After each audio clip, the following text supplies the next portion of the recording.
Permítame compartir.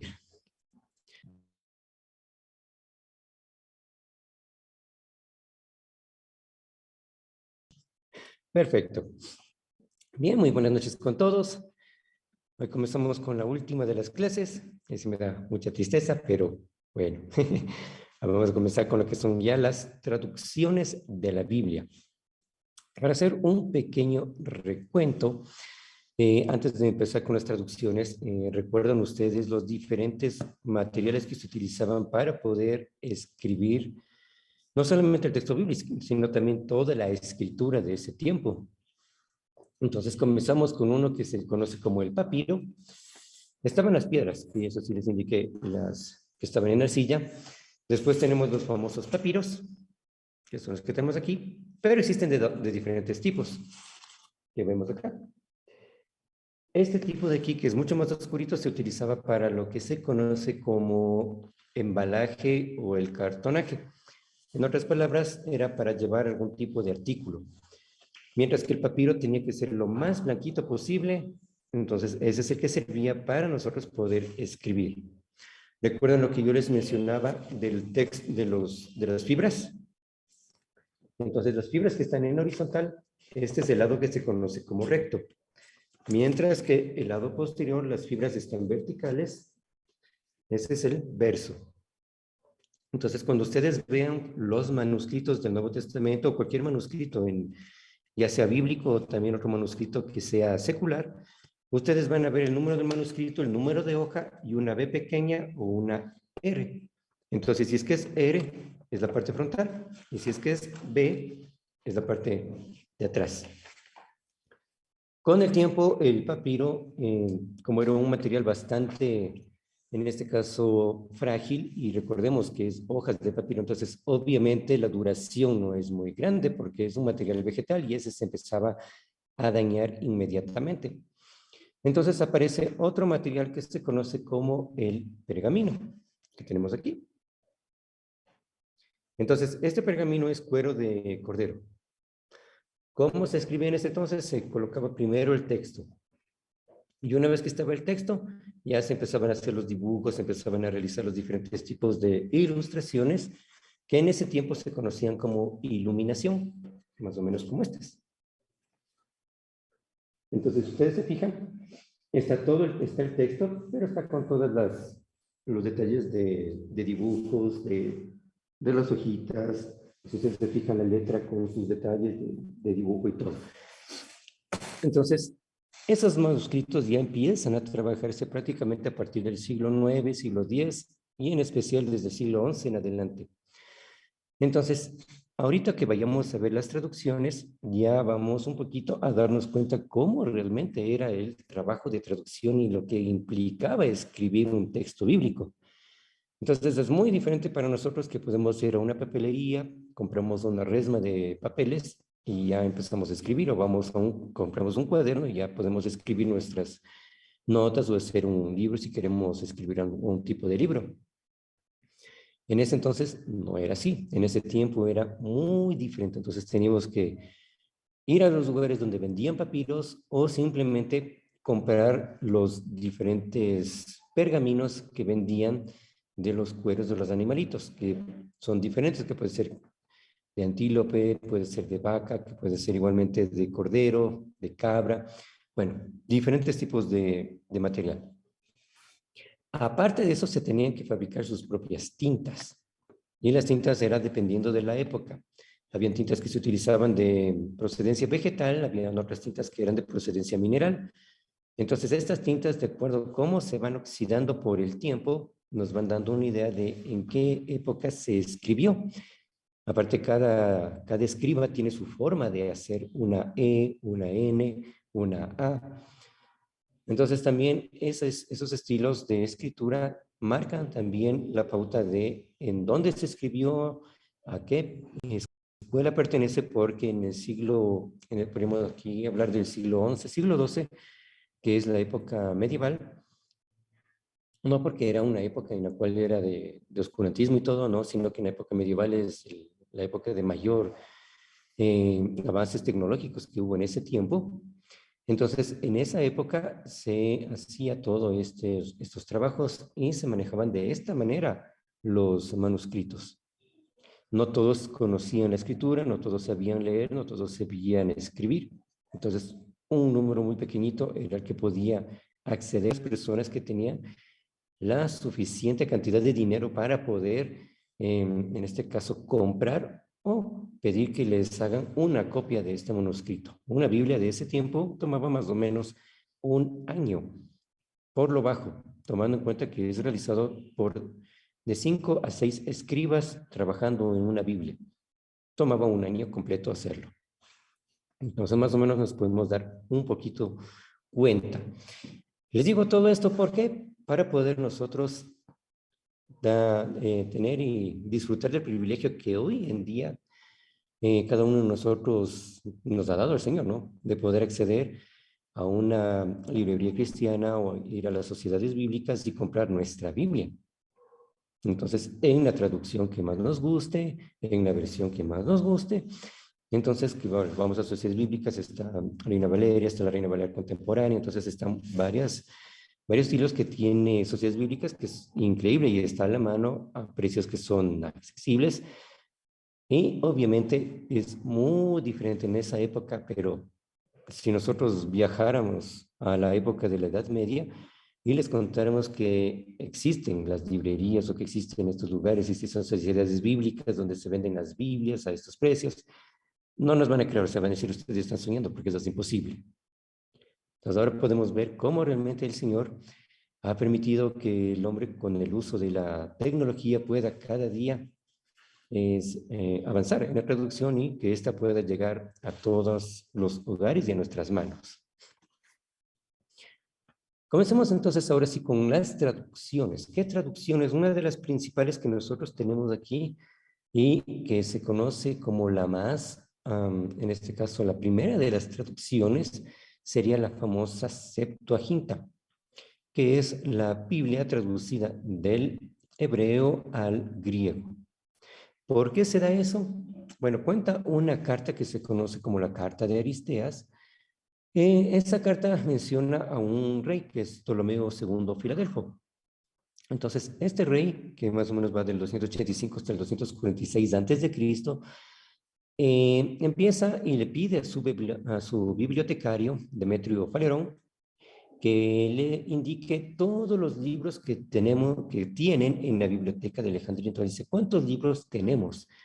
Y me imagino que ya debemos tener toda la sabiduría del mundo en nuestra biblioteca. A lo que después de un tiempo el bibliotecario va y le dice, mi querido rey, le cuento que tenemos casi toda la sabiduría del mundo.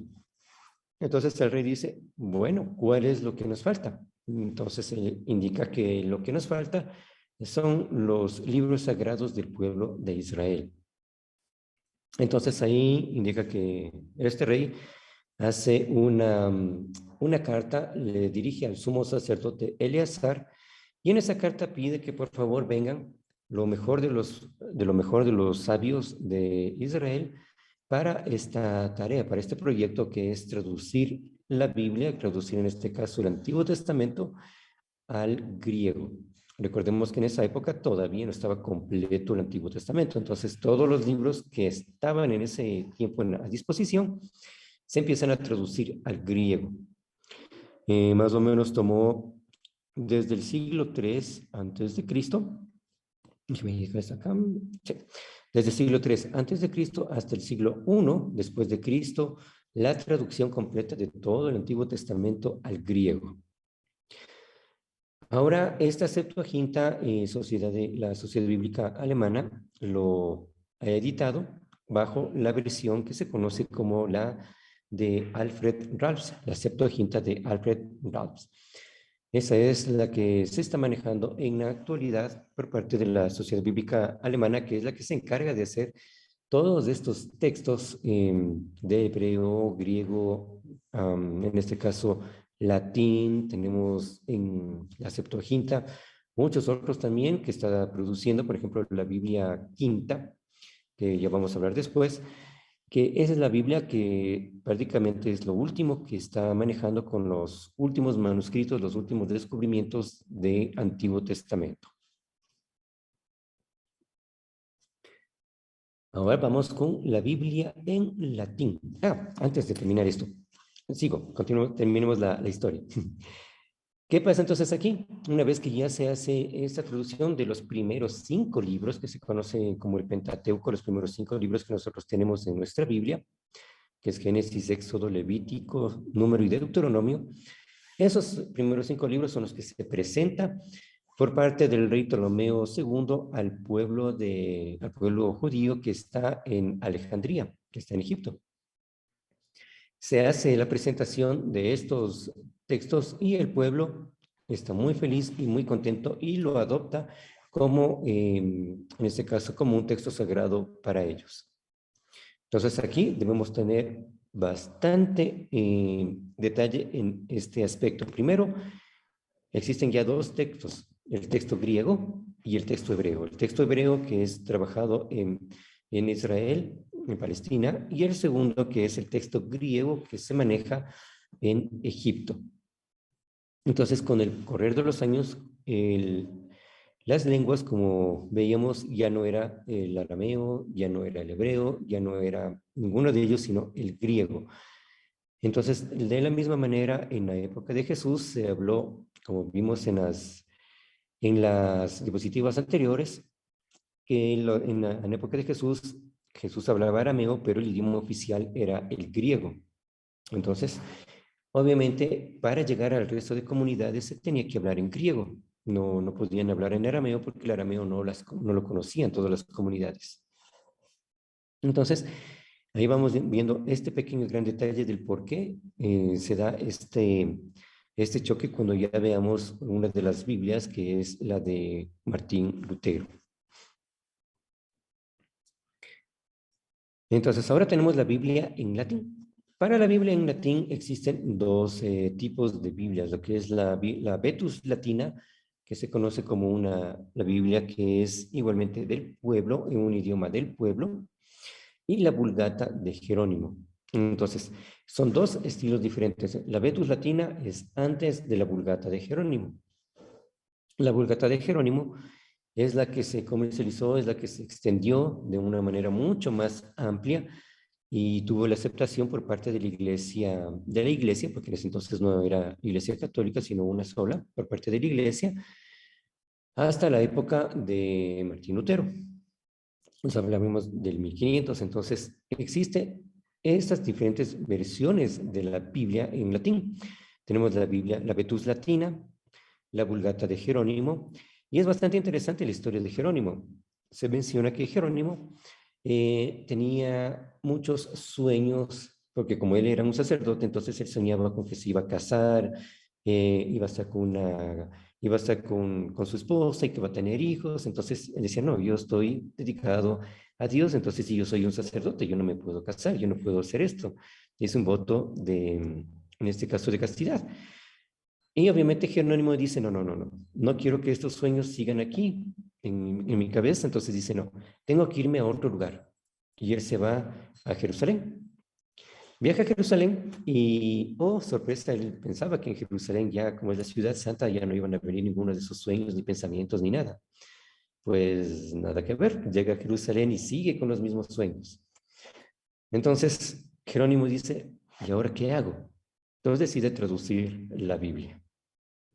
Traduce la Biblia al idioma latín, el latín de su época.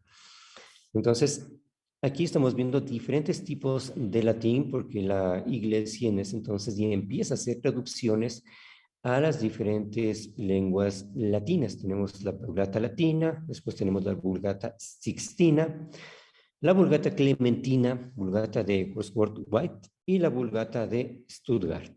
Entonces, son diferentes. La de Stuttgart es la que maneja igual actualmente Sociedad Bíblica Alemana para las traducciones del texto.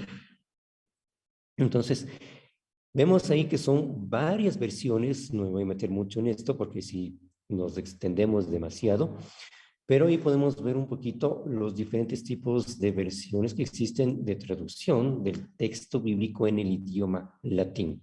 Como les dije, la Vulgata de Jerónimo es la que más ocupó todo ese, se podría decir, quitó todo el protagonismo. Entonces fue la más extendida. Ejemplo de la Vetus Latina Africana, que se conoce, está como el Codex Bopiensis.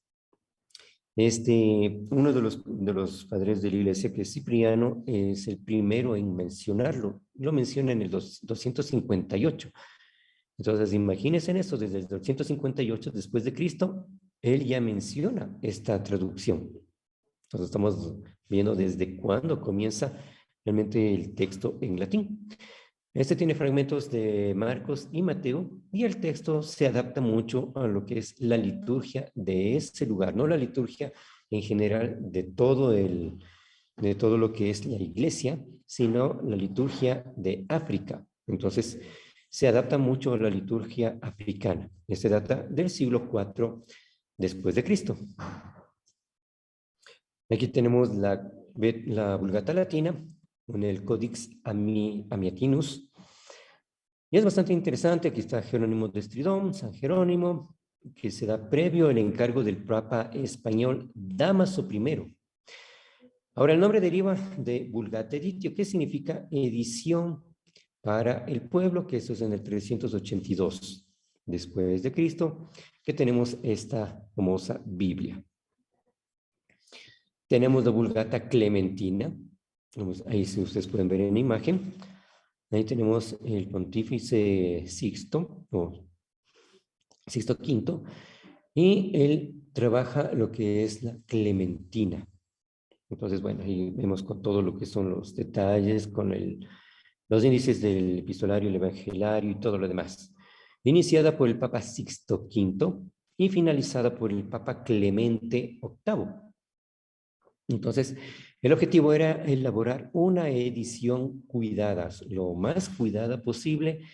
En cierto sentido, al principio se pudo trabajar de esa manera, pero posteriormente, como el trabajo se estaba dilatando y con la muerte del Papa Sixto, entonces prácticamente se dejó a un lado todo este contexto de cuidar el texto y terminó con una Biblia buena, una Biblia bastante interesante, pero no al nivel de cuidado como fue al inicio de los primeros libros.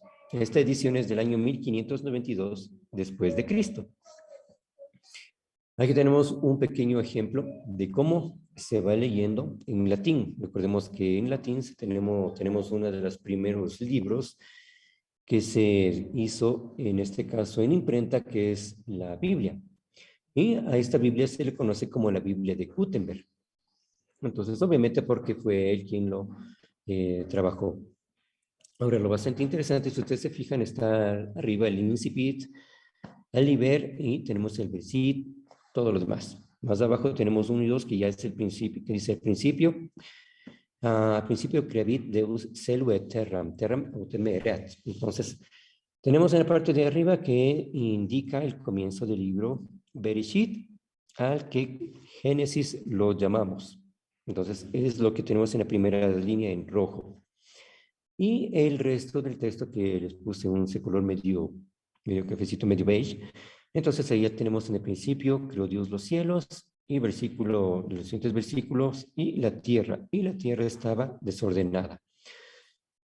Entonces, más o menos ahí nos damos cuenta de cómo es el latín, cómo se iba trabajando.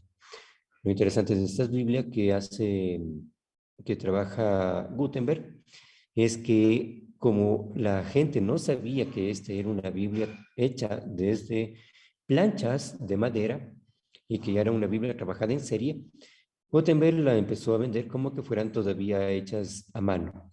¿Por qué? Porque los dibujos que ustedes ven ahí, toda la ornamentación que está alrededor de la hoja, del texto, en la mitad, alrededor y arriba, eso sí se hacía a mano. Entonces, Gutenberg lo vendía todas estas versiones como que fueran realmente una Biblia hecha a mano. Hasta cuando después se sabe lo que pasó y ya Gutenberg no podía seguir vendiendo de esta manera, entonces ya tuvo que bajar los precios y todo lo demás. Ahora tenemos las famosas Biblias políglotas y las Biblias rabínicas. ¿Qué es cada una de ellas?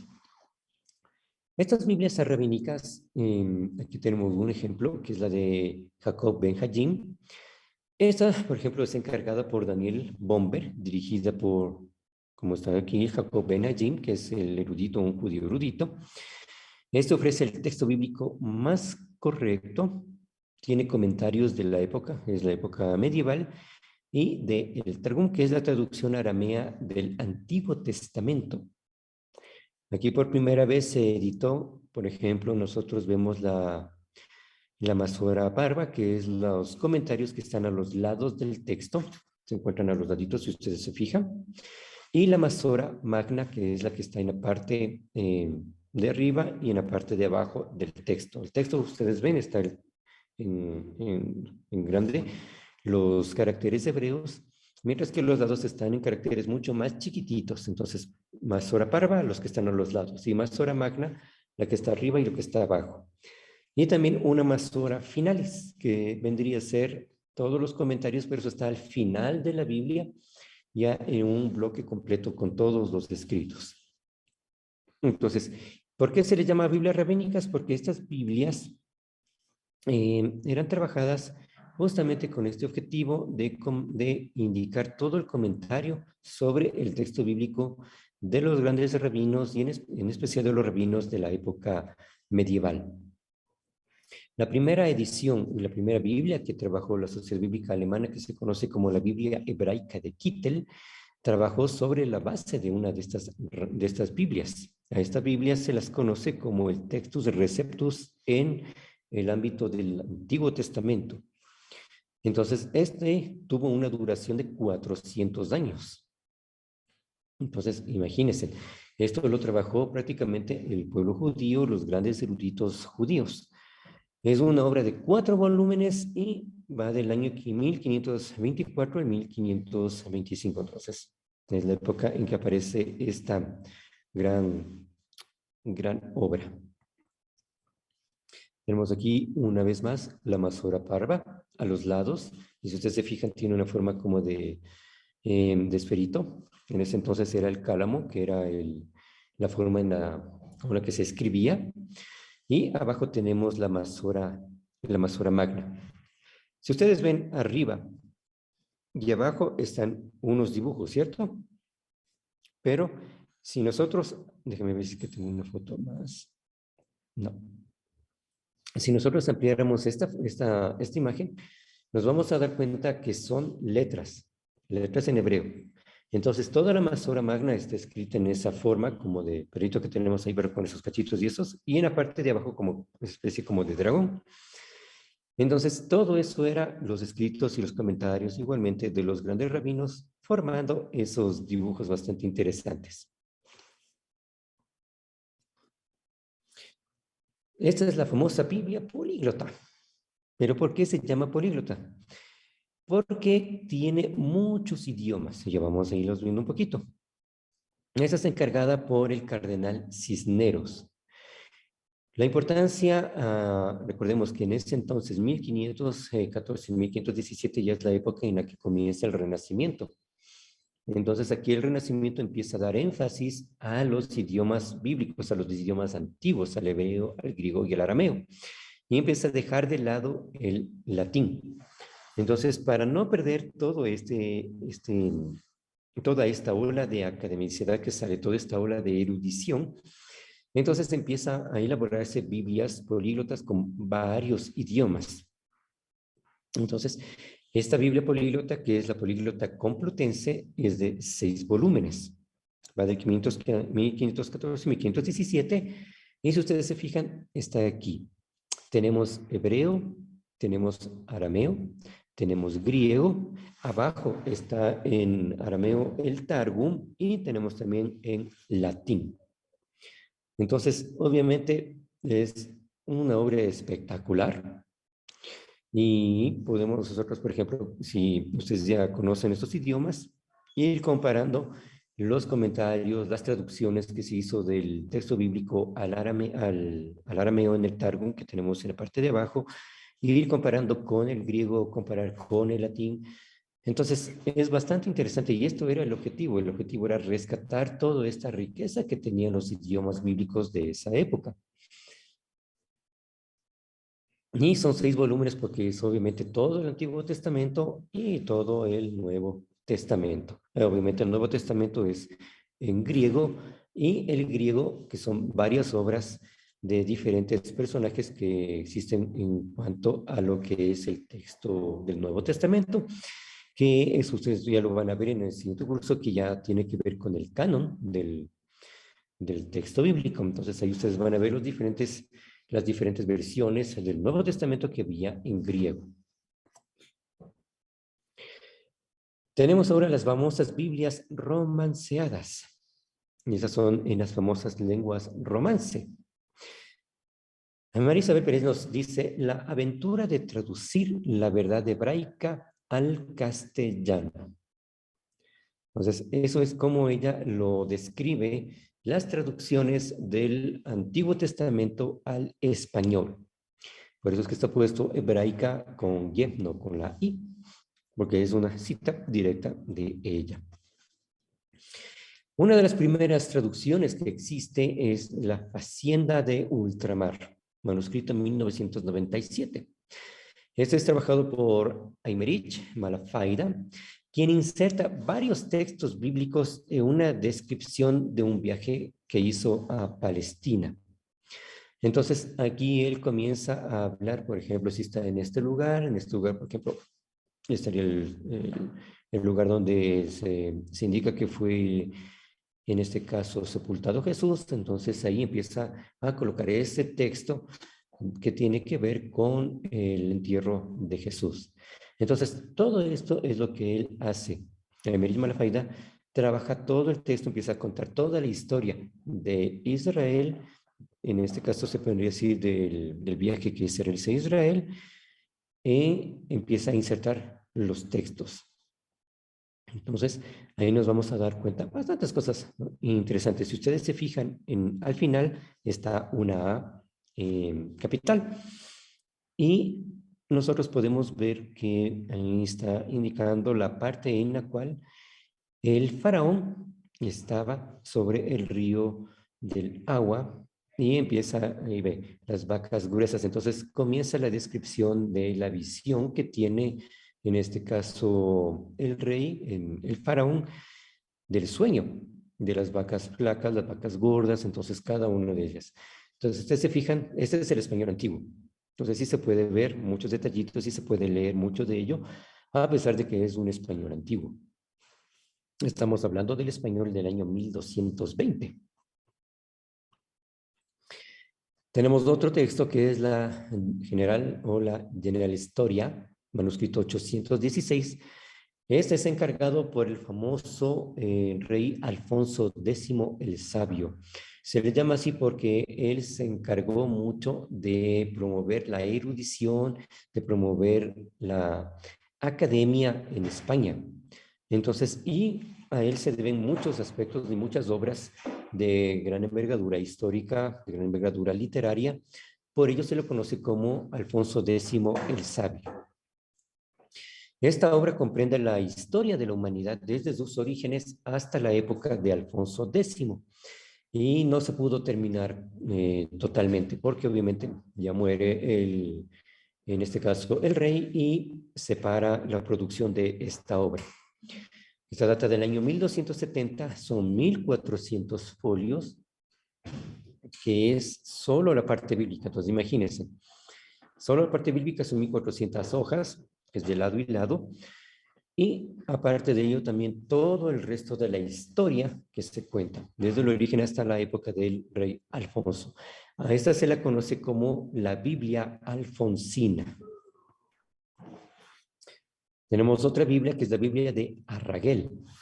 También se conoce como la Biblia del Alba, o también se la llama como la Biblia de Guzmán.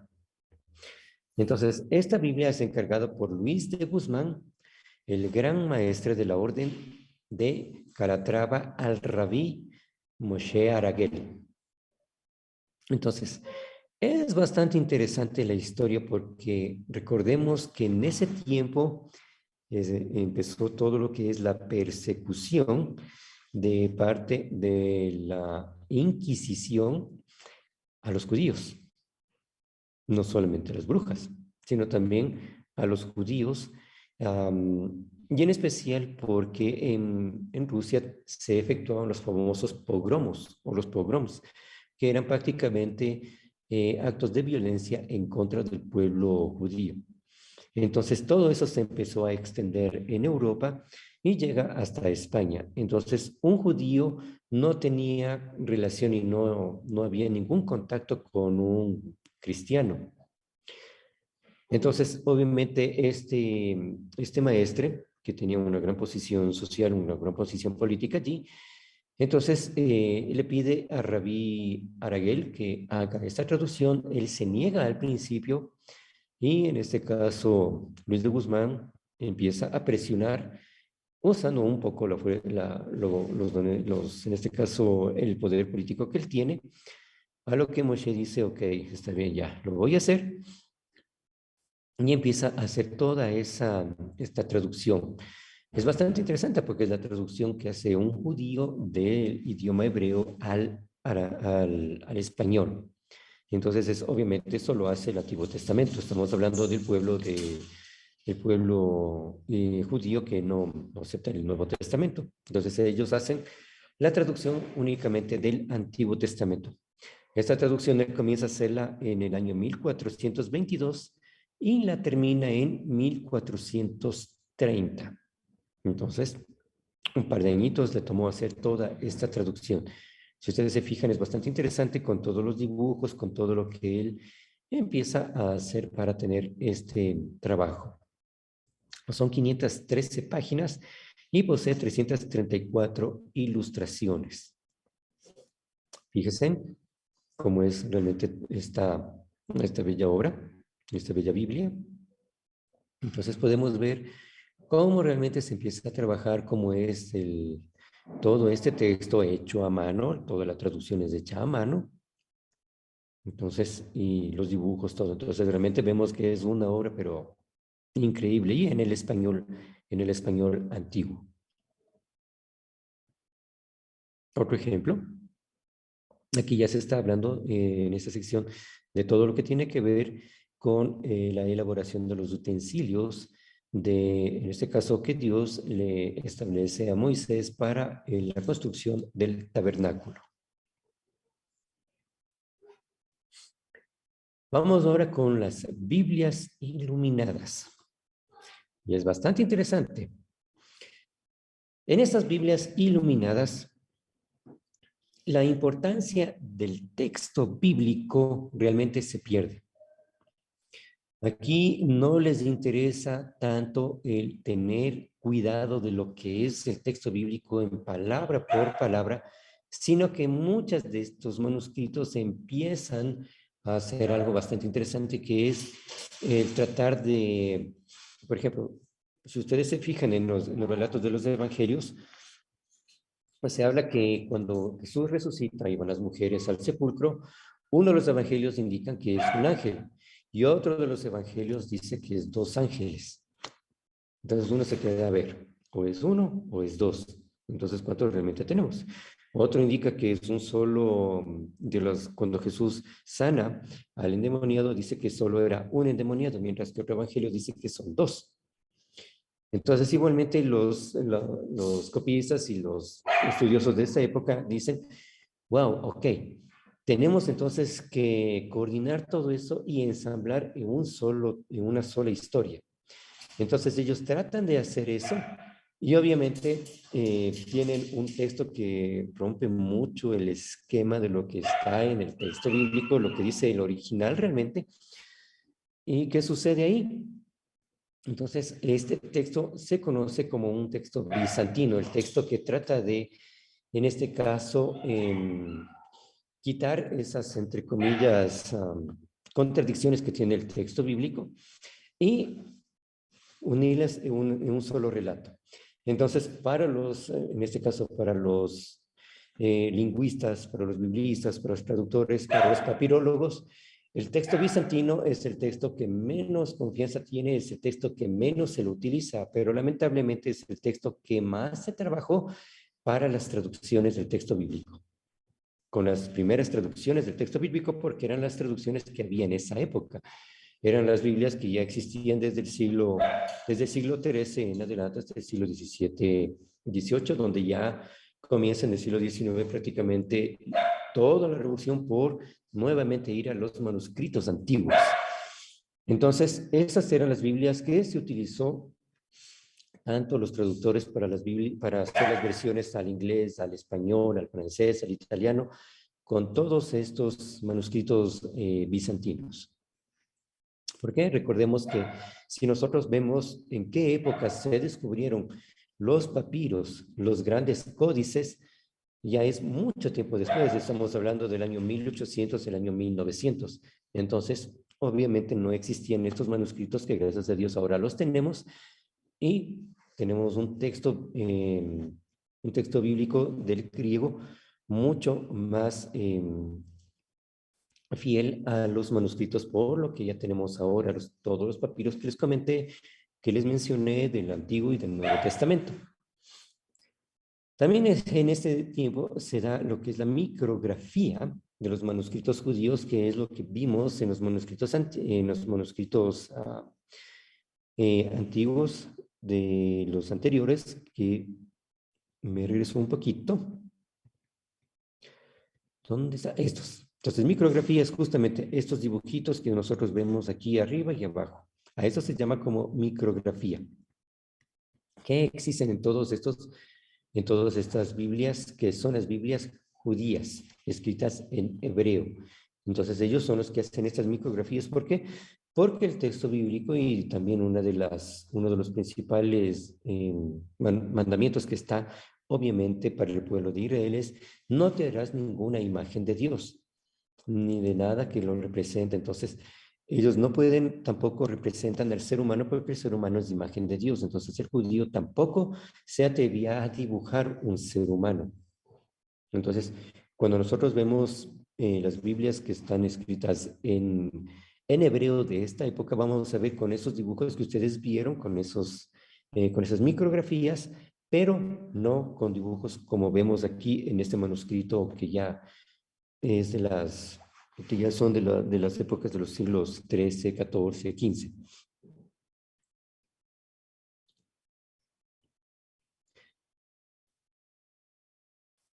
Vamos un poquito ahora el mundo de las versiones de la Biblia.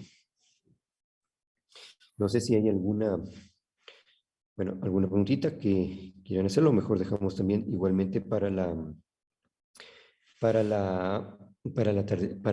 final las preguntas. Yo creo que sería mejor para dejarlo para el final, para correr con todo ello. Vamos entonces ahora con lo que son las versiones de la Biblia. La primera versión que tenemos una de las primeras versiones de la Biblia que nosotros tenemos, permítanme, acá está, que les voy a indicar, es la famosa Biblia la Biblia de Lutero. Ahora, es bastante interesante porque esta Biblia, que lo trabaja Martín Lutero, que nosotros tenemos aquí, es quien inicia el 4 de mayo de 1521, traduce toda la Biblia en 1534, y obviamente este trabajo es bastante interesante porque tanto el trabajo de Lutero, que es la Biblia traducida al alemán, como la Biblia que se traduce al español, que es la Biblia del Oso, son los trabajos que ellos, de tal nivel, de tal rigurosidad lingüística y de tal forma, que prácticamente son la base para las lenguas, no solo del alemán, sino también para el español. Se dice que, en este caso, Miguel de Cervantes se inspiró en toda la belleza que tenía la Biblia en el español para él poder hacer su obra, que es el Quijote de la Mancha.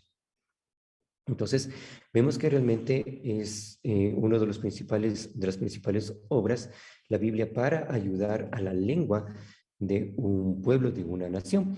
Y no es demasiado descabellado esta idea porque en la actualidad, cuando se traduce una Biblia a una nueva lengua, todas las personas que son los filólogos, los lingüistas de ese lugar, son muy interesados en este trabajo cuando se traduce una Biblia a esa lengua. Entonces van para ellos ver cómo tradujeron esto, cómo hicieron esto de aquí, de qué manera abordaron este sentido de tiempo. Entonces realmente son todo un trabajo espectacular que hace la Biblia y que aporta la Biblia al conocimiento lingüístico de ese lugar. Realmente es genial hacer todo este trabajo. Aquí tenemos justamente un ejemplo de lo que es la Biblia de Lutero. Y si podemos, tenemos aquí una fotito de los dos tomos, porque este es un tomo del Antiguo y Nuevo Testamento. Y nosotros podemos ver aquí cómo está todo el texto. Igualmente, déjenme ver las páginas.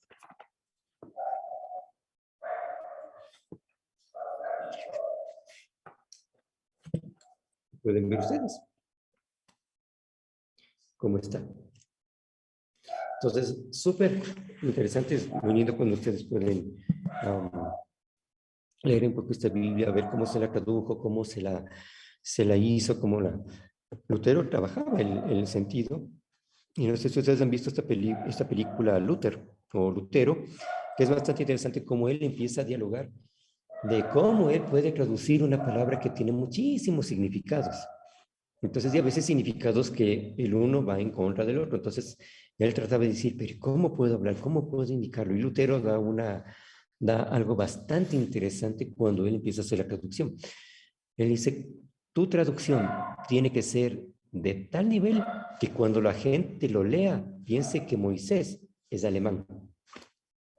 Entonces, esa era la forma de vencer a Lutero. Entonces, tiene que, la gente cuando lea la Biblia y lea de cada uno de los personajes, piensen que son personajes de Alemania. O sea, por el nivel de traducción que tienen y de conocimiento para llegar al pueblo. Entonces, es súper, súper interesante cómo Lutero lo va manejando. Ahora, ¿por qué se hace esta versión? ¿Por qué empieza a romperse? Porque Lutero rompe con todo un paradigma, con todo algo establecido por la iglesia, que era la Biblia en latín. Primero, porque las misas en latín se lo hacía de espaldas. Entonces, en este caso, el sacerdote estaba de espaldas, estaba dirigido hacia el altar, mientras que la espalda estaba dirigida hacia las personas. Lo hacía totalmente en latín, no lo hacía en el idioma del pueblo, y todo el pueblo no tenía idea de lo que estaba diciendo, porque era un idioma que ya no hablaba. Entonces, el pueblo hablaba alemán, hablaba francés, hablaba italiano, pero no hablaba latín. Uno.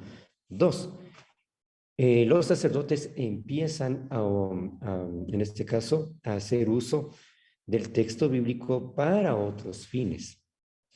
Entonces, uno de ellos fue lo que es las famosas indulgencias. Entonces, que es la compra, pagar, para que el alma de su pariente, de su padre, madre, hijo, niño, lo que sea, salga del purgatorio y vaya a la presencia de Dios. Entonces, algo que el texto bíblico Lutero se da cuenta que la Biblia no dice para nada.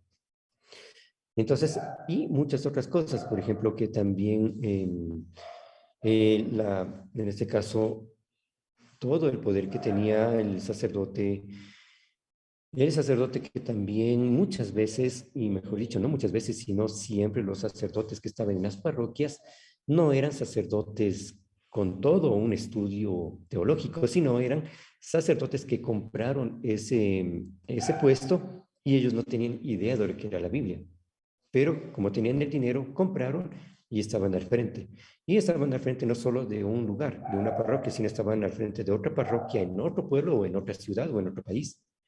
Entonces, dependiendo de qué nivel de dinero tenía ese sacerdote o determinado obispo, que obviamente el obispo ya era un nivel un poco más alto en conocimiento, pero él tenía 4 o 5 obispados, es imposible que él pueda estar en todos.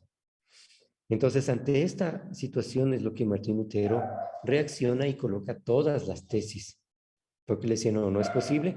que estén aquí personas que no tienen idea de lo que es la Biblia, que estén al frente del pueblo tratando de pastorearles, porque no es así, no saben lo que es la Biblia, no tienen idea de lo que es Mateo, no saben lo que es Lucas, no tienen idea de nada de ello, y están al frente de un pueblo. Segundo, hablan únicamente cosas que son dichas em, por intereses, y tampoco les están dando la misa en el idioma que realmente es el del pueblo. Entonces, por eso es que Martín Lutero dice, no, voy a introducir la Biblia en el idioma de mi pueblo para que él pueda tener acceso a lo que dice Dios, para que ellos puedan saber lo que es la verdad de Dios y lo que Dios quiere de cada uno de nosotros. Entonces, ese es un poquito breve rasgos, porque son muchísimos más detalles de lo que es el por qué Martín Lutero hace todo este trabajo y coloca las 95 tesis en la puerta de la iglesia de Wittenberg. Vamos ahora con otro de los aspectos que es de las versiones que se trabajó, de las traducciones, como es la famosa Biblia del Oso. Ahora, esta Biblia del Oso es bastante chévere. Está igualmente en el idioma antiguo. No es tan antiguo como el que vimos antes, que es el del año 1220, sino que este ya es mucho más, un español un poquito más cercano a nuestro, ya es del año 1534. Entonces, esta Biblia del Oso se la dice así, porque si ustedes se fijan, está este anagrama, y ustedes se fijan, tiene un oso que está comiendo una miel, ¿no es cierto? Ahí están las abejitas y todo del panal. Ahí está el texto bíblico, tenemos el YHWH, que es el nombre de Dios, y es bastante interesante porque lo que dice ahí, la palabra de Dios, de nuestro Dios, permanece para siempre. Esa es una cita de Isaías. Entonces, justamente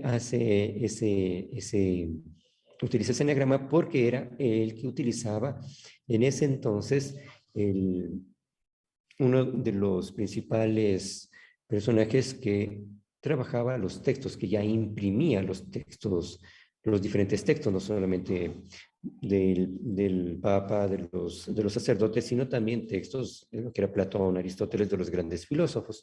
Entonces se podría, utilizando la terminología de ahora, es el logotipo de la imprenta de ese tiempo, de esta persona que le prestó, en este caso, Casiodoro de Reina, para que fuese puesta en la parte frontal de su Biblia. Entonces, cuando ellos viene la Inquisición, porque recordemos que la Inquisición también empieza a perseguir a los protestantes, y en especial a las Biblias que son traducidas en los idiomas de las personas. Esas Biblias venían así, se presentaban así los libros. Solo estaba el anagrama en grande y nada más. Entonces, cuando venía la Inquisición, veía esto, no, esto es propio en este caso de la imprenta, entonces no nos vamos a meter con ese libro al principio.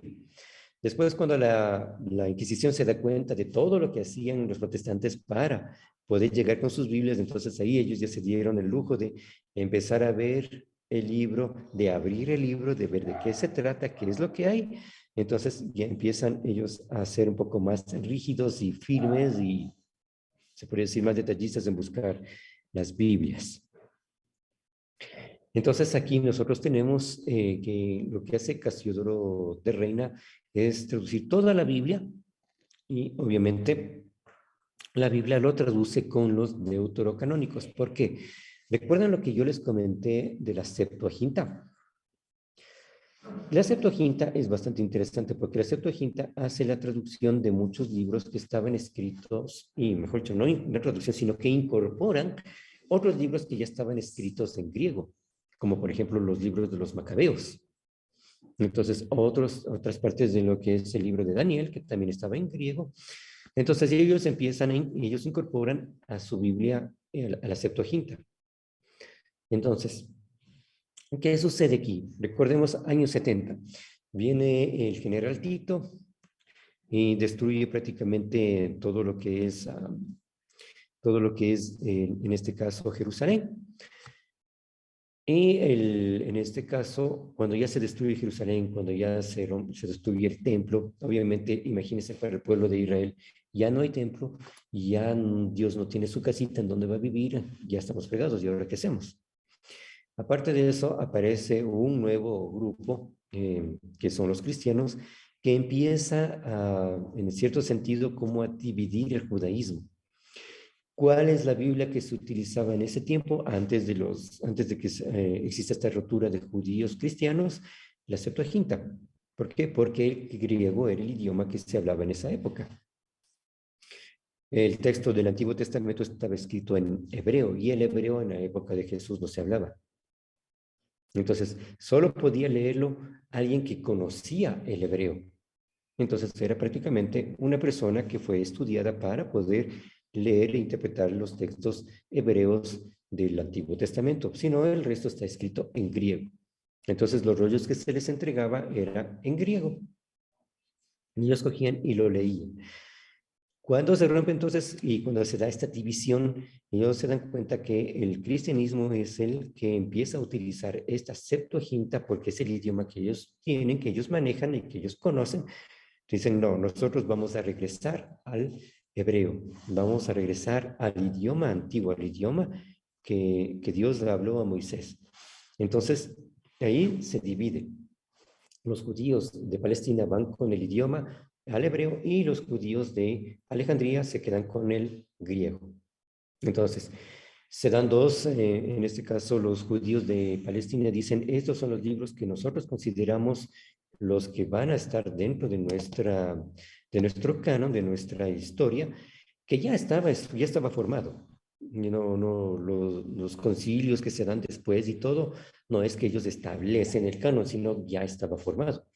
¿Por qué? Si nosotros vemos lo que dice Jesús, ¿no vieron, no han oído ustedes o no han leído ustedes lo que dice de mí Moisés, los profetas y los salmos? Entonces Jesús ya está hablando de las tres partes que conforman el Antiguo Testamento judío o el Antiguo Testamento o la Biblia hebrea, que es los libros de Moisés, Pentateuco, los profetas y los salmos, que son los otros escritos. Entonces, allí es donde se da todo este cambio. Entonces, ellos solo se enfocan a los libros que están escritos en hebreo y ellos descartan los que están en griego. Descartan Macabeos, a pesar de que Macabeos habla de su historia, de qué pasó con los judíos en la época de los griegos, pero ellos descartaron porque justamente por el problema que hubo con el judaísmo, porque ellos vieron al judaísmo el enemigo que está destruyendo la identidad judía, mejor no el judaísmo, sino el cristianismo. Entonces dijeron, estos cristianos están destruyendo nuestra identidad judía. Entonces, como ellos son los enemigos y como ellos manejan esta Biblia en griego, entonces no queremos nada en griego. Mientras que los judíos de Alejandría dicen, ok, aceptamos lo que ustedes proponen, pero también vamos a incluir los libros que para nosotros tiene sentido y que para nosotros es algo real.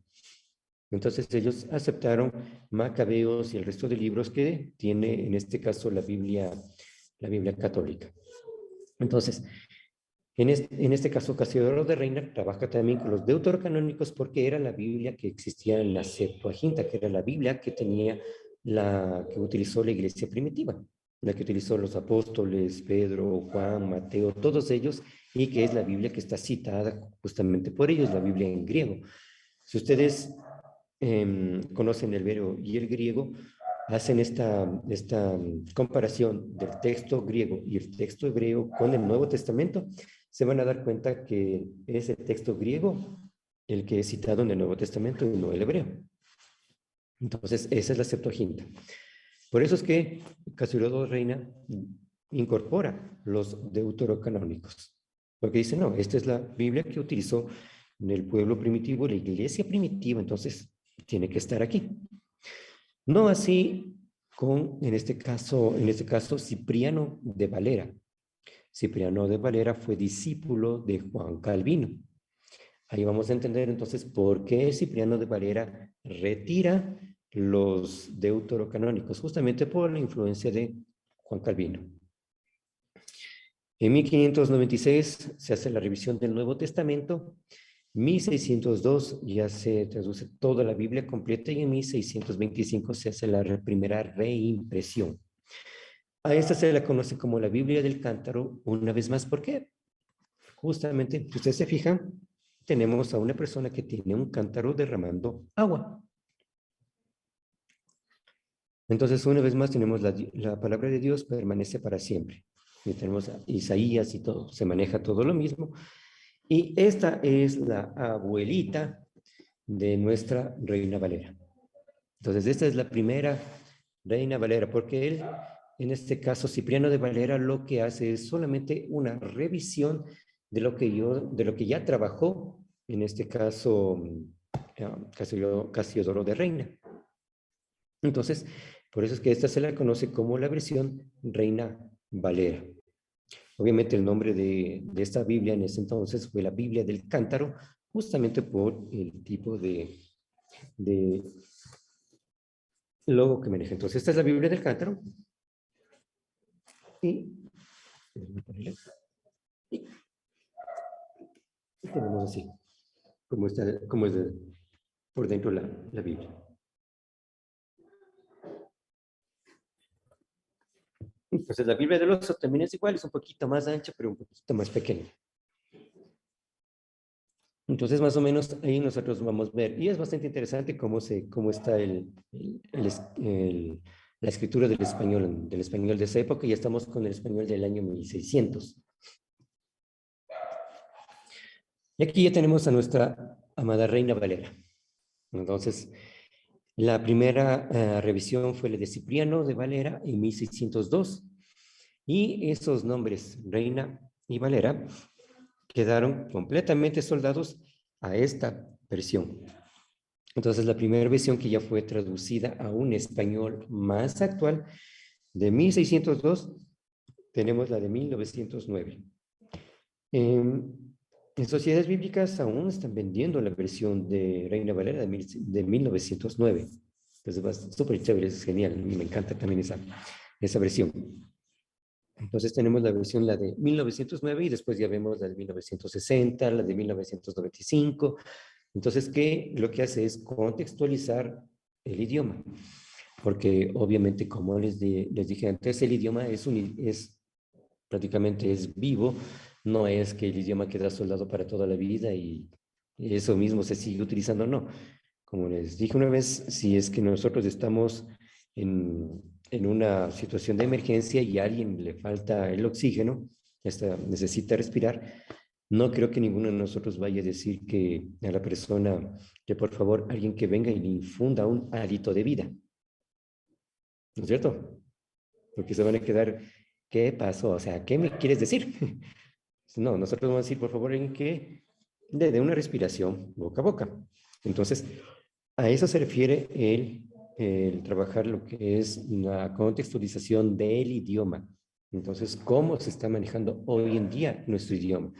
Entonces, hay muchas palabras que ya no se utilizan, muchas palabras que ya prácticamente quedaron en desuso y están otras nuevas. Por eso es que siempre se hace esa revisión del lenguaje. Tenemos el Nuevo Testamento, que la versión hispanoamericana es bastante interesante, porque una cosa es la Biblia que tenemos traducida en el español en España, y otra es la Biblia traducida al español de Latinoamérica. Entonces, si ustedes tienen la opción de comprar, por ejemplo, una Biblia, en este caso puede ser esta versión de la Biblia del Nuevo Testamento, la versión en español, y tener la versión de hispanoamericana, se van a dar cuenta cómo cambia, obviamente, la forma del español, porque una cosa es, si ustedes han escuchado cómo es el hablar de los españoles, muy diferente del nuestro. Entonces, si no vayamos tan lejos, vamos en nuestro mismo país, estamos en diferentes ciudades. Una cosa es decir, en un idioma, por ejemplo, decir saco, y en otro lugar del mismo país no se dice saco, sino se dice casaca. Entonces es completamente diferente. A pesar de estar en el mismo país, en una misma región. Entonces, y no vayamos tan lejos, igual. En la misma familia, también la misma familia tiene formas diferentes de expresarse. Ahora, de esta Biblia, se puede decir que fue una lástima que no se hiciera el mismo trabajo con la Biblia entera. Porque el Antiguo Testamento el Nuevo Testamento fue trabajado de una manera espectacular, pero lamentablemente el Antiguo Testamento no se lo dio el mismo tratamiento. Entonces no se hizo con la misma precisión. Pero bueno, tenemos otra Biblia que es la famosa Biblia de Jerusalén. Esta Biblia en un inicio fue traducida al francés. Entonces, ¿por qué? Porque es una escuela bíblica de Francia que está en Jerusalén. Entonces, ellos son los que se encargaron de hacer esta Biblia. Tenemos acá, sigue los criterios propios de la edición original publicada por la Escuela Bíblica San Esteban, que después de Jerusalén, que después la Escuela Bíblica de Francia. Y la traducción se basa en los idiomas originales. Y las notas son de un valor pero increíble. Esta Biblia, si se la encuentra en diferentes, por ejemplo, en Mr. Books, aquí, por ejemplo, en Ecuador, que sí se lo puede conseguir en diferentes librerías. Claro que es una Biblia de este ancho y de este alto, pero es increíble porque en este caso los comentarios y las notas que tiene esta Biblia son increíbles porque presenta lo último en descubrimientos de arqueología, de papirología, de las costumbres de la época. Entonces es muy, muy, muy buena. Y es del año 1966. Tenemos la Biblia interconfesional, que se trata de un esfuerzo, valga la redundancia, interconfesional en el que participaron Sociedades Bíblicas Unidas, la Biblioteca de Autores Cristianos, que se conoce como BAC, y Edicabi, que es la Casa de la Biblia. Entonces es una Biblia, pero increíble, es muy, muy linda, espectacular. Este es del año, se presentó el 27 de abril de 1978. Otra de las Biblias que nosotros tenemos de las traducciones es la famosa lenguaje actual o la traducción en lengua actual. También se la conoce como la Biblia para todos. Esta se publica en el año 2001, el Nuevo Testamento, y es bastante interesante porque el lenguaje que utiliza esta Biblia es para un público infantil y juvenil. Entonces, ese fue el objetivo. El objetivo es para que los niños puedan entender el lenguaje del texto bíblico, al igual que los jóvenes. Entonces, si ustedes tienen esta Biblia, va a ser espectacular que ustedes lo puedan ir comparando. Cuando ustedes cojan, por ejemplo, Génesis 1:1 y lo comparen con la Reina Valera de 1960 o de 1909, y van a ver esa diferencia. Entonces, ahí van a dar cuenta de el lenguaje que es mucho más sencillito justamente para que un niño lo pueda comprender y lo pueda entender. Y en el año 2003 ya estuvo todo el texto bíblico completamente traducido. Ahora recordemos que no es que en el 2001 se presentó y después solamente en 2 añitos ya se tenía todo el Antiguo Testamento, no. Realmente estos trabajos de traducción de la Biblia, un nuevo trabajo completo de traducción de la Biblia, toma mínimo 6 años, de 6 a 10 años traducir una Biblia completa. Entonces, a pesar de ser traducida de un español al mismo español, no, se lo tiene que volver a traducir desde el griego, desde el hebreo y el arameo al español.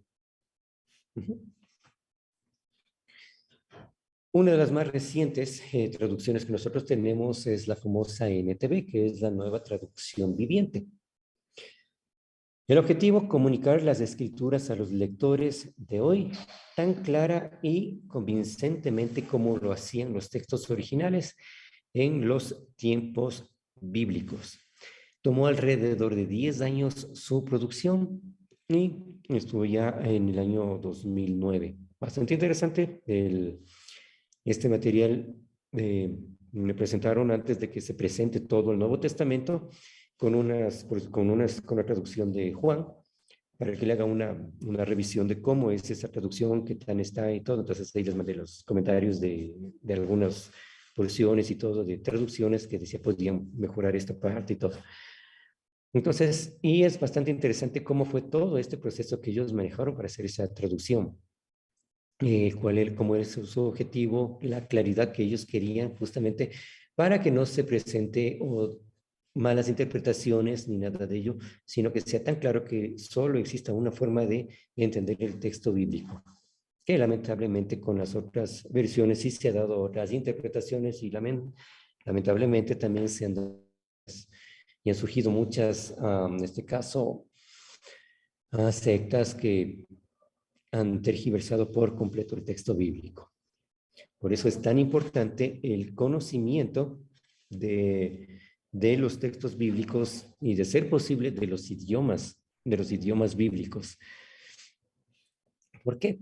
Ahora, se van a preguntar, y en esto les podría indicar de cómo puedo aplicar todo esto al contexto de mi iglesia, de qué manera lo podría hacer.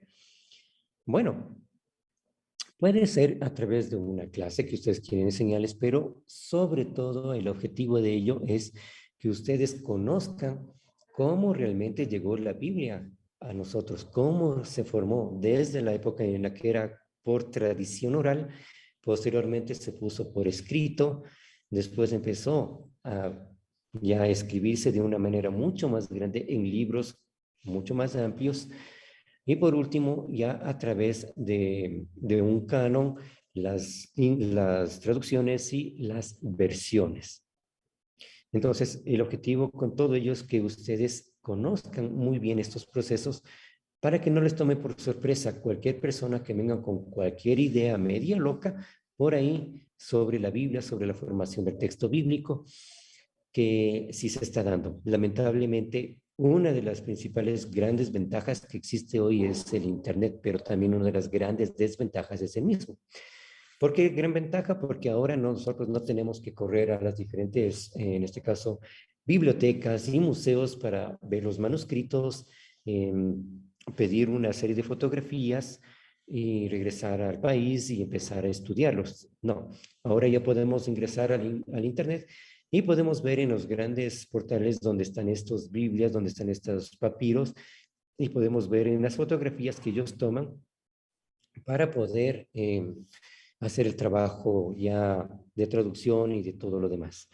Entonces, eso es lo lindo. También existen diferentes páginas muy enriquecedoras donde se hace todo este estudio de los contextos bíblicos, del contexto de la Biblia, del contexto de la época de Jesús, de la época de Moisés, de la época de Pablo. Entonces, eso ha sido, pero una gran bendición con el Internet, pero también un gran problema porque si ustedes no conocen y no tienen idea de este texto, de esta historia, lo que ustedes encuentren en el Internet van a pensar que, eso es cierto, porque muchas veces las personas escriben lo que sea y utilizan nombres de grandes personajes bíblicos, no bíblicos, sino de grandes personajes en este caso, de la actualidad, que son académicos o que son grandes predicadores, indicando que esto es lo que dice este predicador y realmente no es así. Entonces, ese es el punto uno. Punto dos. Ahora, si ustedes se fijan, las generaciones de hoy en día no son generaciones en las cuales, si nosotros vamos 20, 30, 40, 50 años atrás, estaba el líder, venía el pastor y decía, leía el texto bíblico y prácticamente uno decía, qué chévere, sí, es así, ya, genial. Y se iba a la casa y feliz. Ahora no. Las nuevas generaciones de ahora demandan, ¿y por qué esto? ¿Y por qué lo de acá? Y dame algún detalle, aunque quiero una prueba. Y son generaciones que no hablan un idioma, hablan 3, 4, 5 idiomas. No tienen un título, tienen 3, 4, 5 títulos. Entonces, realmente son generaciones que tienen tal nivel ya intelectual que obviamente nosotros tenemos que también estar a ese mismo nivel para poder llegar a ellos con el mensaje del texto bíblico. Contándoles una pequeña anécdota, por ejemplo, cuando hice la tesis para la maestría, lo trabajé desde el punto de vista de la astronomía. Y justamente tengo un amigo que es astrónomo, no astrónomo, es astrofísico, que si me digo astrónomo me cae a golpes. Él es astrofísico y él me dijo, qué chévere, quiero que me cuentes la creación, quiero que me cuentes la Biblia en mi lenguaje. Entonces, en el lenguaje de la astrofísica. Le dije, ok, dame 2 años y te respondo. Eso fue mi tesis. de maestría. Entonces, todo lo que fue Génesis, escrito para un astrofísico. Entonces le presenté a mi amigo, le dije, ok, toma, aquí está lo que me pediste. Y después de más o menos fue casi 4 años, me escribió y me dijo, ¿sabes qué? Me voy a presentar al mundo científico como un creyente, así que ahora para que todo me vaya bien. Entonces, eso es la forma en que nosotros tenemos que llegar, tener que estudiar más, conocer más. O sea, ¿se acuerdan lo que yo les mencioné al principio? El sabio no dice todo lo que sabe, pero sí sabe todo lo que dice. Entonces, si nosotros hablamos de la Biblia, si nosotros hablamos de Jesús, si nosotros hablamos de los milagros, si nosotros hablamos del Padre Nuestro, si nosotros hablamos de todo eso, pues tenemos que saber texto, contexto, todo lo demás que le rodea para poder llegar a ellos. Porque si no, no vamos a poder llegar a las nuevas generaciones y a estas grandes personas que están al frente de estas generaciones que son grandes científicos, grandes intelectuales. Entonces tenemos mucho trabajo, mucha labor, pero con la ayuda del Señor se puede y se logra y hace grandes maravillas el Señor. Entonces, muchísimas gracias. Ha sido realmente una gran bendición el estar con ustedes, compartir de todo ello. Si hay alguna queja, lamento, llanto, súplica, berrinche o pataleta, ahí le preguntan a Leticia. No, mentira. Hacen una chat y me lo ponen, no hay ningún problema. Sí, en el Entonces, chat hay varias intervenciones. Sí, a ver, voy a empezar leyendo desde la última. Ana dice así: creo que para dar una excelente enseñanza debemos investigar varias versiones sin salir del contexto de la enseñanza doctrinal. Ya. Ahora, recordemos un pequeño detalle. Cuando nosotros tenemos todas estas versiones, por supuesto que sí, muchas veces hay traducciones del texto bíblico, por ejemplo, que nosotros tenemos la nueva traducción de la nueva traducción, la traducción en lenguaje actual, cuando está en Génesis, que eso trabaja o en base a un súper, déjame compartir, ya, trabaja a un súper manuscrito que se encontró. Y es que este manuscrito lo que presenta es una variante tenemos el Bereshit bara Elohim, que significa en el principio creó Dios. Ahora, este término bara ya no es, se encontró con un puntito arriba, y ese puntito arriba cambió todo, ya no es bara, sino es baró. Y el término baró no significa creó, sino significa crear, algo que todavía se está haciendo, algo que todavía sigue vigente. Y la traducción en lenguaje actual rescata eso, rescata ese sentido. Entonces, lo que indica es que en el principio, cuando Dios comenzó a crear, o en el crear de Dios, entonces, no es que creó, sino creó y se paró y paró todo y ya dejó de existir. No, no, no, no es así. Por eso Jesús dice, mi Padre trabaja y yo también. Entonces podemos entender mucho mejor por qué Jesús dice que mi Padre aún sigue trabajando. Sí, a ver, si Génesis dice que ya creó, ya terminó todo. No, sigue trabajando. No vayamos lejos. National Geographic sacó un documental, no recuerdo, no lo tengo ahorita en la mano, pero bueno, sacó un documental de las Islas Hawái.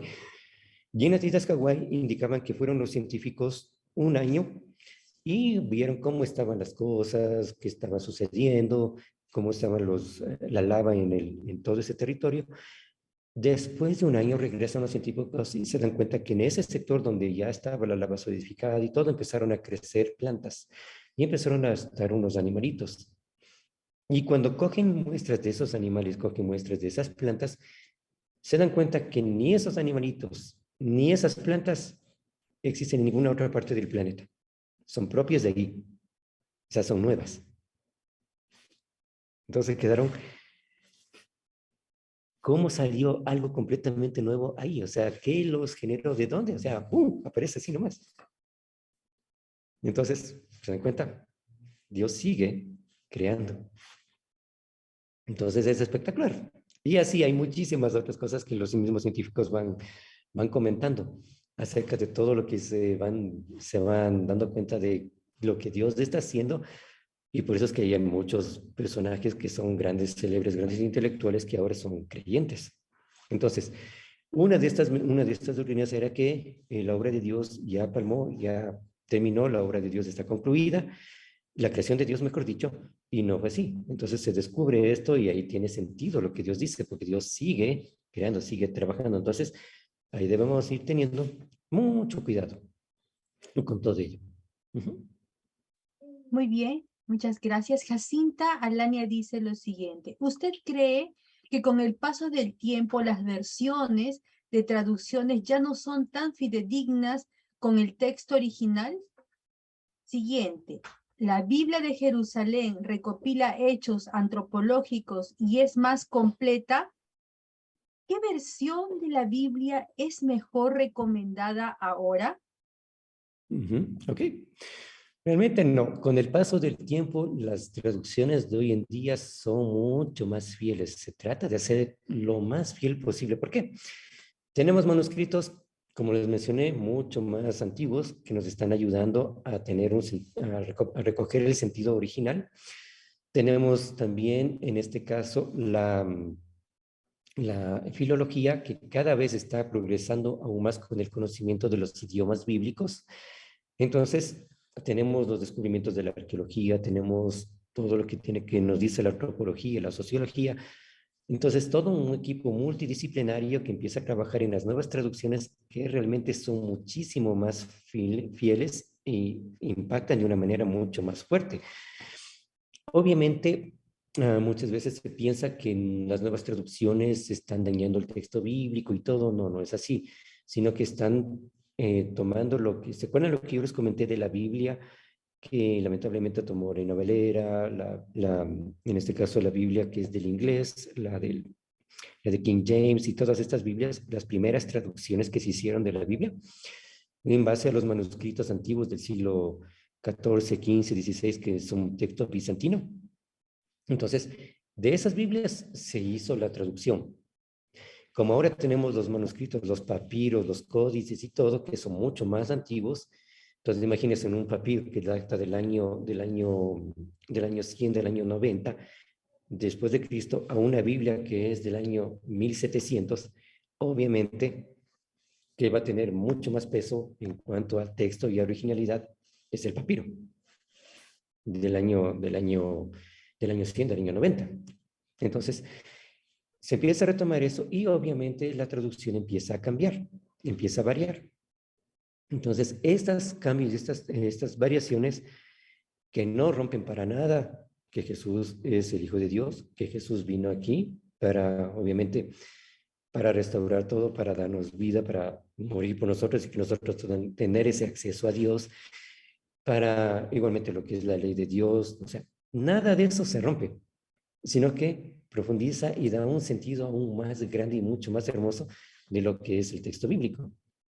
Porque recordemos, las Biblias de ese tiempo trataban de compaginar lo que ellos creían que era una contradicción, que no era contradicción, sino es muy, muy, muy diferente. Entonces, eso es lo lindo de estas nuevas traducciones. Les digo porque también en esos andares y es hermoso, es lindísimo. Y obviamente es todo un reto porque obviamente tenemos tal cantidad de manuscritos, tenemos tal cantidad de documentos que se han descubierto con la arqueología, que tenemos que, okay, vamos por punto a punto, punto a punto, ok, tenemos esto y esto y esto y esto, y vamos cogiendo lo mejor para ir trabajando. Entonces tienen que formarse todos unos grandes equipos para poder manejar unos que se dedican a lo que es lengua, otros que se dedican a lo que es contextos, otros lo que se dedican a lo que ya es en ese entonces la política de esa época y todo lo demás. ¿Cuál Biblia realmente es buena? Todas. Ustedes tienen que tener la mayor cantidad de versiones del texto bíblico, porque siempre ustedes van a tener el sentido van a sacar un sentido mucho más hermoso, mucho más amplio cuando ustedes toman diferentes versiones, porque unas versiones dan un sentido más, por ejemplo, hay versiones que se dedican más a lo que es la sabiduría de Dios, hay versiones que le dan más énfasis a lo que es el amor de Dios, hay otros que le dan más énfasis a lo que es la misericordia. Entonces, todo Entonces la traducción se basa en esos aspectos.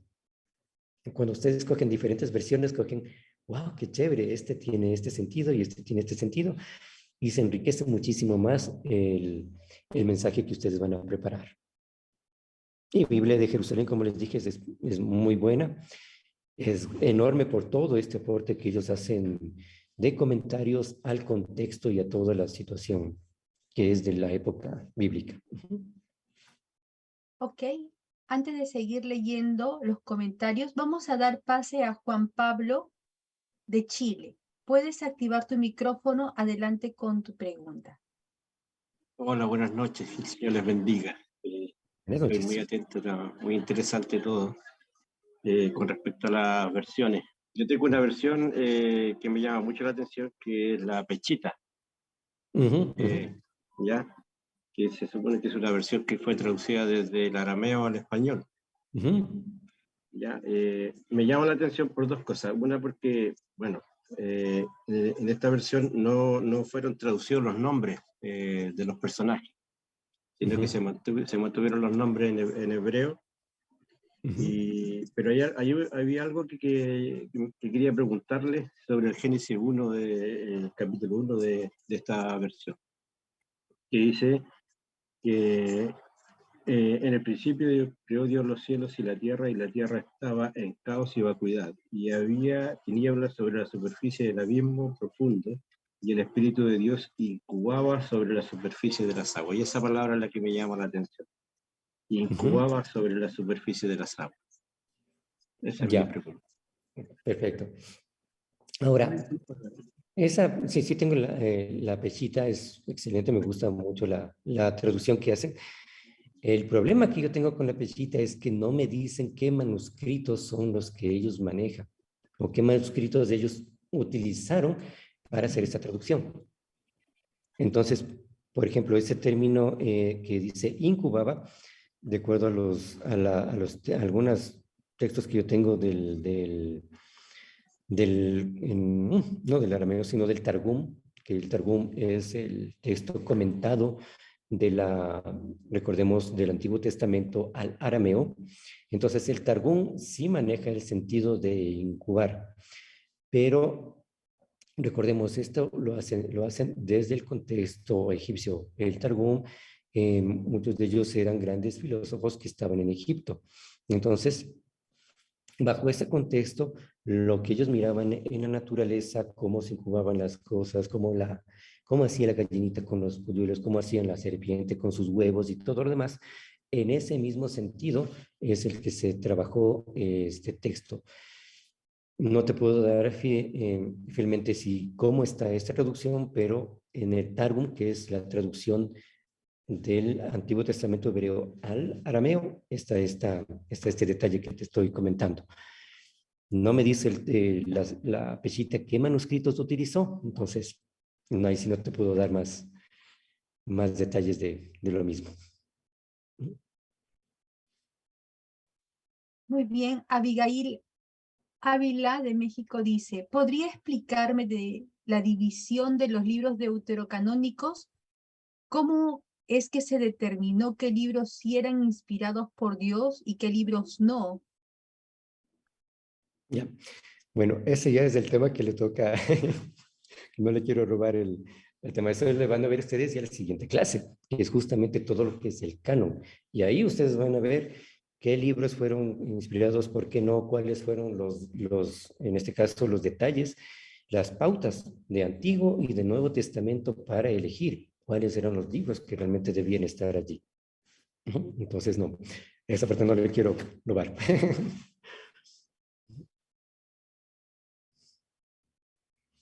Ana Palacios dice lo siguiente, las indulgencias fue la causa de la traducción de la Biblia que hizo Lutero.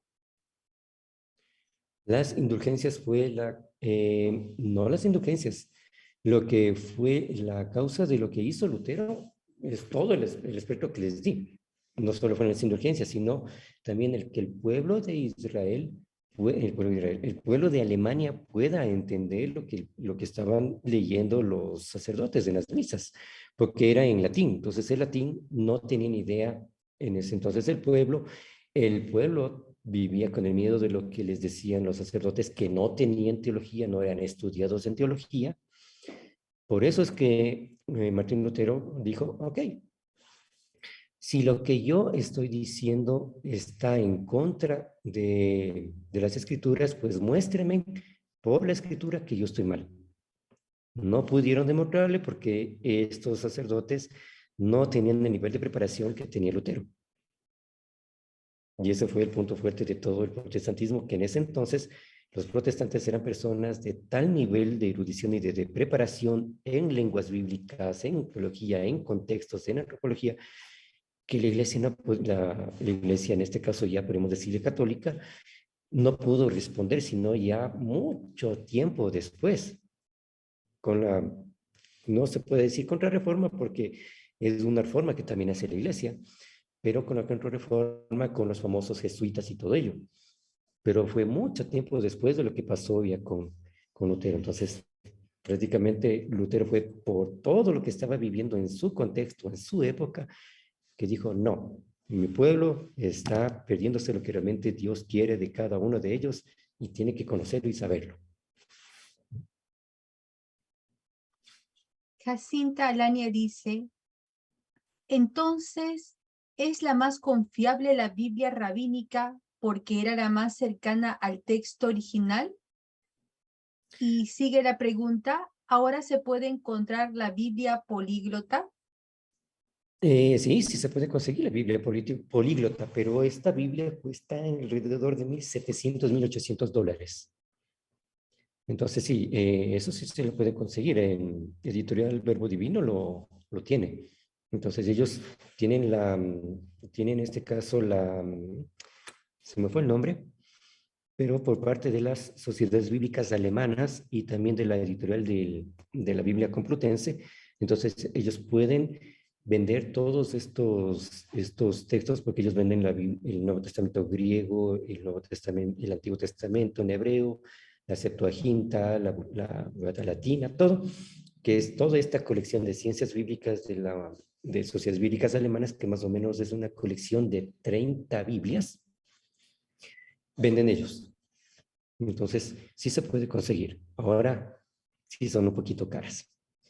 Porque obviamente toda esta colección estamos hablando de alrededor de unos 4,000 a 5,000, sí, unos $4,000 más o menos.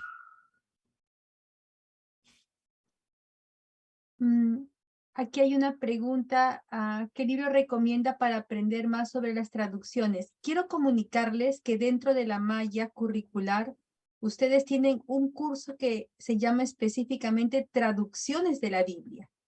Entonces, el profesor Cristian Canelos aquí ha dado una apertura de lo que vamos a tratar un poco más a fondo también cuando llegue el momento. Exacto. Entonces, hay libros, pero hay muchísimos de lo que es traducción de la Biblia y todo ello. Obviamente, como son libros un poquito más fuertes, porque obviamente es para traductores. Entonces, estos libros se enseñan de lo que es hablan de la filología, hablan del hebreo, hablan del griego, cómo se tiene que traducir, cuál problema es o qué problemas presentan la traducción de la poesía hebrea. Por ejemplo, si alguien quiere utilizar el texto histórico, entonces, ¿de qué manera se tiene que hacer?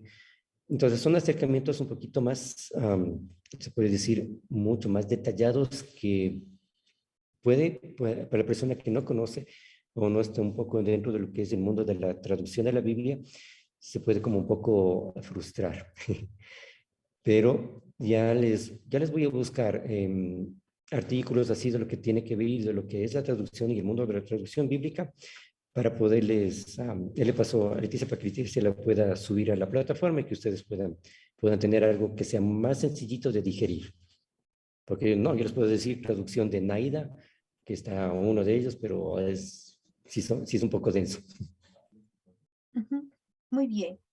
Y el último comentario, Ana Palacios dice así, lógicamente el comentario lo he hecho en base a un determinado exposición de su clase, dice así, al rechazar la Biblia en griego rechazaron al Nuevo Testamento, aparte que ellos no creían en que ya había venido el Señor Jesucristo.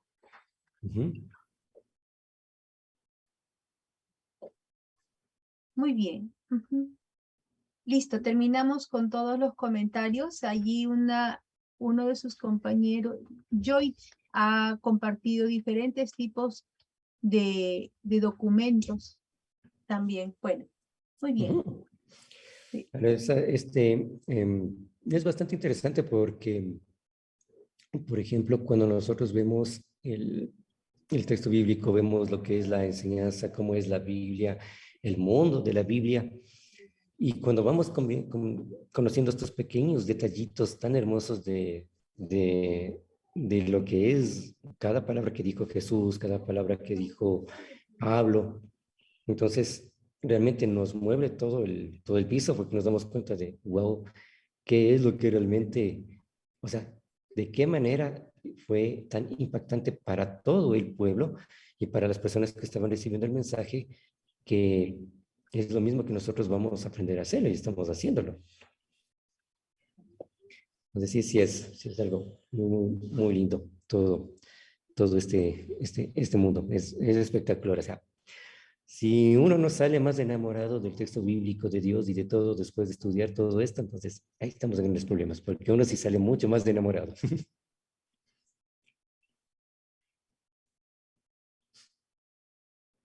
No sé si hay más preguntitas antes de ya finalizar. Dice ahí, a ver. Ok, dice así. ¿Qué Biblia se asemeja a las verdaderas escrituras de Jehová? Gracias, dice. Patti hace este comentario. ¿Qué Biblia se asemeja a las verdaderas escrituras? O sea, ¿qué traducción?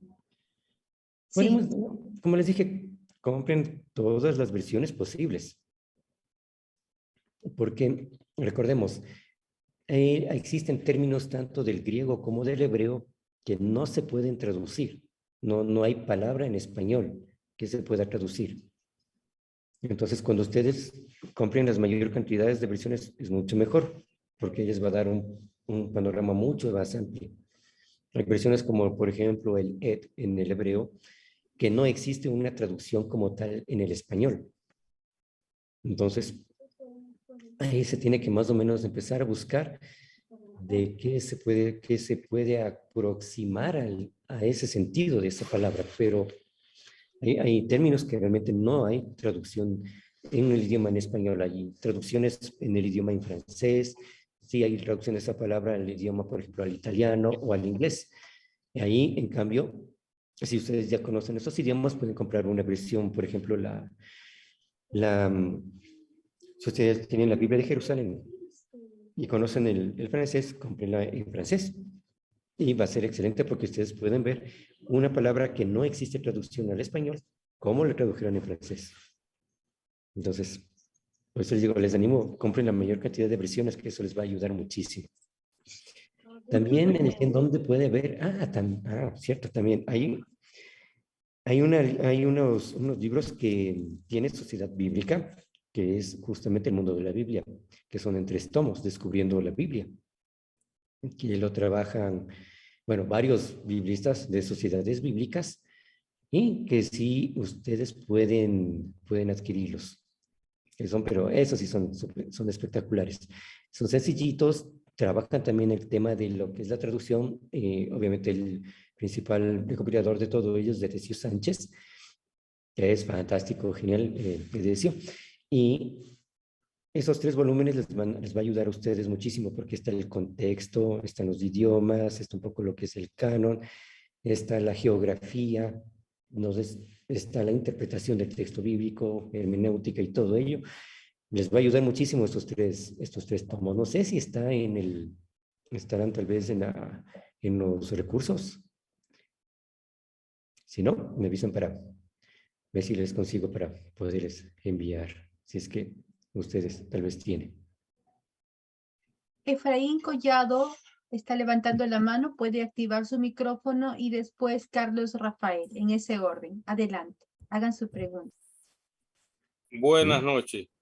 Muy buenas Hermano, noches. usted sobre todo ha hablado de traducciones, pero también ha mencionado por ahí revisiones, versiones, y no ha mencionado la palabra ediciones. Me gustaría que definiera brevemente cada una de estas palabras: traducción, versión, revisión y edición. Ya. Bueno, ahí sí me voy a demorar un poquito, pero les doy rapidísimo una traducción. Obviamente es un texto que va del original al, en este caso, al español. Las que yo les he presentado son todas traducciones de los originales al texto del español, en los que ustedes han visto. Entonces, ninguna de ellas ha sido traducciones, por ejemplo, hay traducciones que obviamente son en este caso de las Biblias católicas, que son del latín al español. Pero las que les he presentado son todas traducciones de los idiomas originales al español. Esas son las traducciones. Las versiones, por ejemplo, tenemos versión 1960, eso significa que es la actualización del idioma. La versión 1995 es la actualización del idioma. Es la misma versión Reina Valera, pero con una actualización. Y una edición, prácticamente es el número de veces que se edita una Biblia. Puede ser editada unas 2 veces, editada 3 veces, la cantidad de veces que la sociedad bíblica así lo decida. Entonces, por ejemplo, esta primera edición, segunda edición, tercera edición de la misma Biblia, pero editada sin cambiar nada, sin cambiar ninguna palabra ni nada, pero el mismo texto editado. Por ejemplo, si se acabó una Biblia que es presentada en enero y se acabó en marzo, entonces se vuelve a hacer otra edición. Entonces de ahí se ponen segunda edición en junio. Y a eso se refiere. De una manera rapidísima. ¿Alguien más? Buenas Adelante, noches. Carlos. Sí, buenas noches, hermanito Chris. Muy buenas noches. Escuchando de todos, cómo vamos descubriendo las profundidades de las verdades eternas, que en la conclusión de todo lo que se busca, ¿no? Siempre vamos a llegar a un punto principal, lo que es Dios. Y me acuerdo cuando leí uno de los padres de la Iglesia Católica, San Agustín, donde manifestaba que el Nuevo Testamento se encuentra oculto en el Antiguo Testamento y se revela en el Nuevo Testamento. Es como esa manifestación de Dios en todo momento, en todo lugar, ¿no? Desde los inicios, desde el principio, de verdad, el Espíritu Santo siempre se ha manifestado. Yo lo que quería saber es, bueno, me dijo de que los libros, más adelante vamos a tener esos estudios, quiénes estaban dirigidos y quiénes, ¿verdad? Que justamente me interesó bastante también ese momento. Eso es lo que quería agregar, hermano Chris. Gracias. Muchísimas gracias a ti. Y para finalizar, eso es cierto, recordemos que a pesar de que el ser humano con todos sus fallas, errores y con todo lo que él ha tenido, quien ha dirigido todo esto es Dios. Y muchas veces uno dice, algunas personas que no son cristianas, me han dicho, pero si ustedes con las Biblias que tienen, tal Biblia y tal versiones, y que no son así, ustedes creen en Dios y todo lo demás. Y digo, sí. ¿Cómo puedes creer en Dios? Y digo, simple, un pequeño, gran detalle. La persona lee el texto bíblico, la persona empieza a entender el mensaje de Dios, y quien hace la obra es Dios. Entonces, no es el texto bíblico, no es la versión que uno lee, sino es la actitud con la que nosotros nos entregamos al Señor, leemos su palabra, practicamos y dejamos que Él trabaje en nosotros. Y por eso tenemos todo un pueblo cristiano hasta hoy en día que sigue alabando a Dios. Mis hermanos, hermanas, que el Señor los bendiga, ha sido un verdadero gusto, honor estar con todos ustedes. Y cualquier cosa, ya saben, siempre a las órdenes. Muchas gracias, profesor Cristian.